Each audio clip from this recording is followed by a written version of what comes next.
Hey, afternoon, everybody. I don't use Zoom very much, so ping me in the chat if you're not seeing what I'm seeing at any point. You should have a PowerPoint in front of you called Short Film for MA Printed Textiles. I'm just waiting for everyone to come into the room and then, hi Kyra, a face, yay! I like to see a face. I've seen faces for a long time. Hey, two faces. Three faces. It's nice to actually see people. Going back next week. Woo-hoo. Be back on campus. Can't wait. Right, so I think that's everybody in. I am recording this, so I'll put it up afterwards. Obviously, if anybody says anything or whatever, I'll try and cut it out and sound and so on. Okay, we should all be good. Okay, so where to start really? Short film for MA and print and textiles. I'm just going to go through a couple of things about film itself, about what we plan to do over the next 3 weeks, and a couple of things about Premiere Pro before I launch you into making film. So start with a couple of slides about me, just so you've got some context as to where I fit in and why you've been sent to me. My background is festival theatre and film, so short films and animations are my thing, really. I did a degree in animation at UCA, so that is my background. That's the sort of thing I'm making at the moment, which is totally different to film type things. It's all made shapes and projection and stuff, so quite interesting. So I just stuck that in there so you've got a bit of context as to why I have got to you. A couple of slides on important stuff. Take notes. Premiere Pro is a massive program. It can be really confusing. It's very information heavy. So take notes, however you want to do that, paper, on your camera phone, use screenshots. So you probably know, but if you're on a Mac, Command-Shift-4 gives you a crosshair and you can drag it over and select a bit of the screen and sort of save that. Windows, you've got the snipping school or sketch and snip, I think they call it now. So take notes. Everything is on videos and handouts and stuff as well, so you can always go back and refer to stuff. I don't expect you to remember any of this stuff, but sometimes there are things that you need to write down. Support for digital media, that would be me. There's also James, who, if you've been with us for your degree as well, you'll remember James, and Rob. The three of us work together. You won't find me in the digital media office yet, but I will be back there next week, so you'll see me there then. Okay. In the meantime, if you need anything, you can email me. I work 9 till 5. I am all year round, so see petersfort@ucreative.act.uk. and I can Zoom you back or catch up with you somehow. Password problems. If you haven't got this, take a note of it. If you can't log on to your Adobe software for whatever reason, or it keeps crashing, you can email the gateway at Rochester, so gatewayrochester@uca.act.uk, and they will help you. It's quicker to phone them. So phone number, direct phone numbers there, 01634 888 734. It's worth having that number even when we go back and for whatever reason, because they all link you up with IT or whoever else you need. So the aims of the 3 weeks, very brief really, to introduce essential editing skills for creation of short digital media pieces. We're just going to look at some ways of creating them and a few film styles, techniques that you can use for that. So the learning outcome is to demonstrate basic proficiency in Premiere Pro by creating a short film from a set of tutorials. So I'll give you all the material you need for these, and you can just play around with it. It's very step-by-step, it should be quite straightforward. Why would you use film? And this is new to me, doing film for you guys, because you make your own amazing work. I walk past your rooms and everything always looks stunning, and it doesn't seem that you need film to do that, really. But showcase your products and ideas, things, especially at the moment now everything's gone digital. things need to be in digital format. You can show your process, you can convey the information about your work, how you felt about it, so evaluation, if for whatever reason you needed to do an alternative assessment, this is a good way that you could provide that. So there are reasons. Again, as one of the slides I showed you, my own stuff early on, that's very much video projection on textiles. Well, a lot of it's on buildings, but textiles and shapes, fabrics and materials. So there are ways you could bring that in. So a quick outline of the sessions. This week, we're just going to look at pre-visualization, and I'm going to get started on some editing and Premiere. Next week, we'll look at cinematography and colour, and we'll keep going with Premiere, moving through colour grading and green screen and colour keyed stuff. Session 3, we'll look at some editing techniques to make things a bit more interesting. I'm going to squeeze audio in there as well. And I'm also going to squeeze in, Sian said you might like to make animated GIFs. She said you might like to make flipbook type animations. So we're going to have a look at how to do that. So that's actually quite a lot of fun. So post-it animations or flipbooks or hand-drawn stuff. So we'll have a look at that in session 3. So production workflow. And what is it? How is it going to apply to you? So I would split this into sort of 3 sections: pre-production, production, and post-production. And I would count pre-production as being all your research, your scripting and storyboarding, previs that we'll look at in a minute. So your colours, everything that is designed before your film would go under pre-production. And editing would come in here under previs. So I'll go through that. Production would be all your set dressing, your shooting, your voiceover, so the recording of actual stuff. And post-production would be editing and publicity and marketing, which I have nothing to do with. But the editing is what you would do with me in the studio. So a quick talk on pre-visualization, which we call previs because none of us can say pre-visualization. And I often show this slide because the quote's by Paul Briggs, who's a Disney artist, but I think it's a good way to just pinpoint what your film is about. You're not just out there randomly waving a camera phone, getting some footage. What's it for? And he says, what is the point of the sequence? Why is it in the movie? Where is the character at this point of the journey? Well, that character doesn't have to be the actual character. It doesn't have to be the lion from The Lion King or something. Character, the object, the theme, the idea, whatever you're trying to portray, what is it doing in that scene and why? Why is it there? Pre-visualization also covers all the things that convey the mood and the pace of your film. So the colour palette, lighting, all those things, editing, cuts, scale, everything, all those things would go.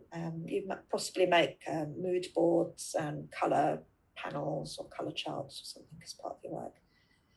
And we do that too in film. All those things come together. It's important to create that atmosphere.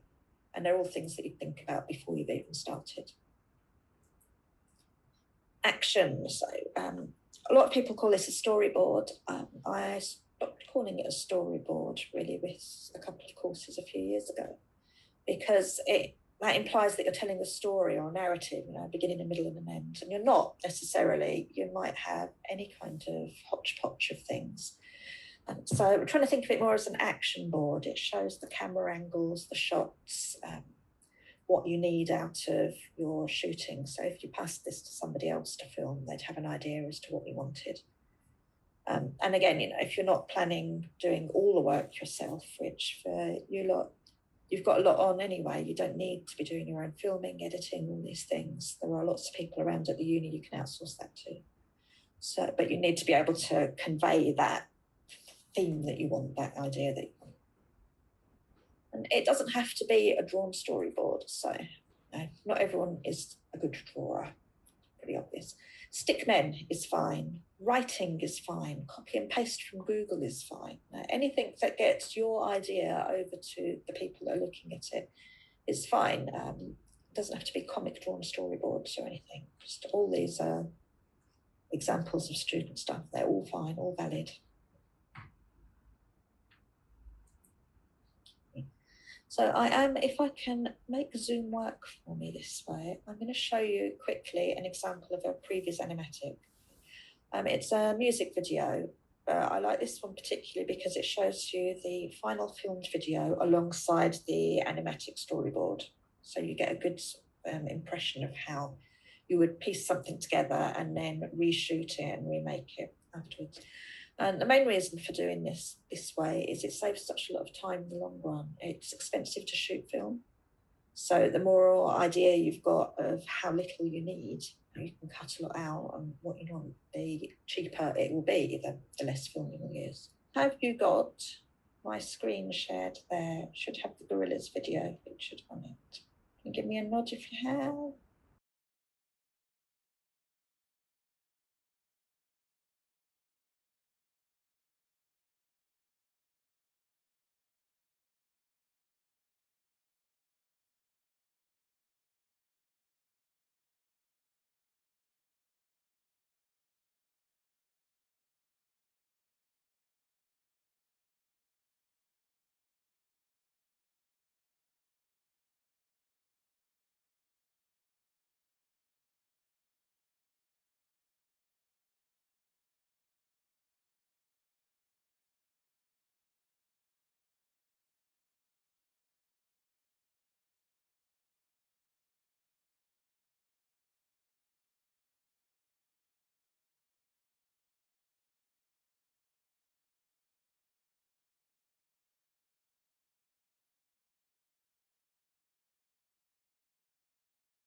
I showed that. I know it's not textiles based; it's quite graphic, but I think it just shows how much you can convey with how little, and what a hodgepodge of different styles that animatic is.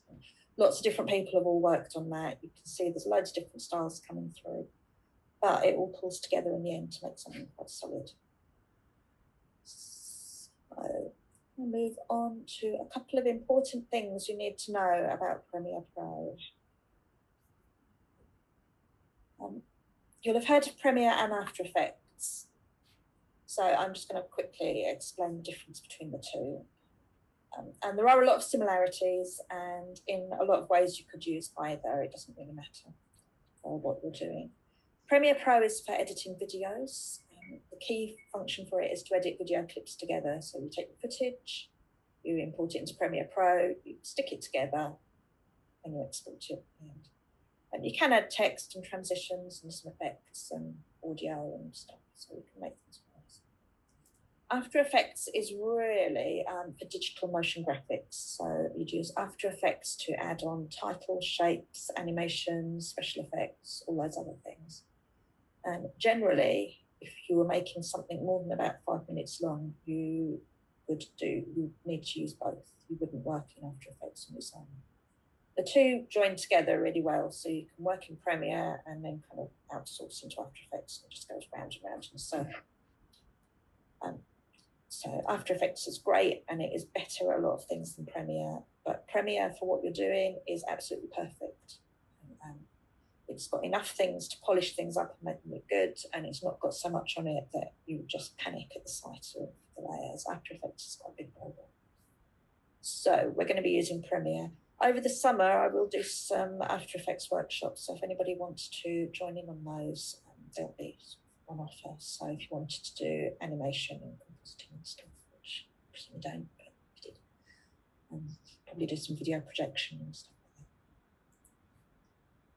that. Okay, so that is just a horrible looking map of the post-production workflow where you would get all your media in, stick it into Premiere Pro. You might move into After Effects if you wanted it, and then you'd go back into Premiere Pro and then you'd export at the end. So the bits of this that you'd want really are the ingest, where you get your media in, Premiere, and export. Okay. It's quite a horrible looking graphic. So the really important stuff, and this does affect you. Premiere Pro is not backwards compatible. So if you save in a newer version, you cannot open that in an older version. This is a right pain in the ass for us at UCL, because we are always a year behind, because IT make us stabilise things before we're allowed to use a new version. So we will be on 2019 at UCA when you can download 2020 on your computers at home, 2021 in 2020. So we're always a year behind. And it's not backwards compatible. And that can cause problems. So if you're working on your film on your own laptop in a new version, you will find that you can't open it on our computers at UCLA. There are workarounds for this. So there's a way to save your project so that you can, or you could download an earlier version of Premiere onto your own computer. So 2019 instead of 2020 or 2021, you can do that. Or just be aware that you're not going to be able to work on your laptop and then work on UCA computers and vice versa. Okay, it doesn't do that. We don't know why they have made it this way. It's, when you think how many big businesses work the same way as we do, where you have to stabilise something before you put it out, it's just a pain. So it doesn't have a save back to old version, and you need to be aware of that. Second important thing about Premiere Pro is, if you've used InDesign, this works in the same way. Doesn't save your footage. It only creates a link from your footage to the Premiere Pro project. This will it'll become more clear when you start using it. But again, it's something you need to have in your back of your mind.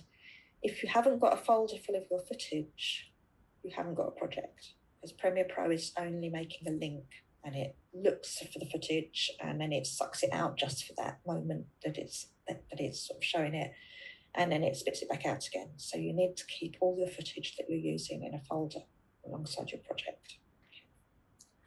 Again, it will become, I go over it, I bang on and on and on about saving all the time, so it's not something that you'll miss out, but it is really important to get that. And standard slides that I said I bang on and on about saving. And back your work up. If you've lost your work, you've lost your project, and that is, you can't get that back. So back up your work. I always recommend, because footage is quite large, so a portable hard drive if you can access one. USB stick otherwise, but not a cheap one or a free one from the Students' Union, because they are like notorious for losing your work, or back up to the cloud. So you do have options. Okay, so a to-do list. I'm going to show you where all this stuff is. So I've found the best way, I've had a bit of practice at this now, because it's like March and we've been doing this since November. So the best way seems to have been, I've made some videos with some resources, and I send you off and with the videos, and you work through the video, and if you have any problems, you just come back into the Zoom room and go, I can't do this, and then we can screen share and sort the problem out. It seems to be the way that's worked best for the majority of people. So I'll give you a video, you step by step through it, and then come back if you need any help with it. So they should be quite straightforward. So your to-do list will be to download the assets pack. I'll give you the link in a minute, and unzip it. I'll explain that. Follow the video. I'll give you the link for that in a minute. Screenshot your work and post it on the Padlet. Have you come across Padlet? Yeah, no. These guys. So this is my animation guys, actually, but what I've been getting them to do is screenshot as they go along, because it's a much quicker process than everyone comes back and individually screen shares and shows what they've done. So as they go along, you can see they've screenshotted stuff. There's, if you look across for Connor's there, he's been working in Premiere Pro using the resources that we'll use today. And he's just put a few screenshots there, and I can see that he's got the hang of it. It's all looking good. And he's actually making some progress. So I can see that the videos are working for him, and it's going at the pace that he needs. And it's really hard otherwise to judge how much you're able to do, whether it's working for you, whether I need to slow down, whether you want more. So it's kind of, this has been the best way to do that. Okay. So I've set you up a Padlet. I'll give you the link. I've put names in across the top of the register, so if they're spelt wrong, it's not my fault. If they're spelt wrong, just change your name or delete it. If you go by a different name that's not the register one, just stick it in there. All you need to do with the screenshot is to click on the plus sign under your name, and then you can upload using the upload thing there. And you can either pick a file or you can find it.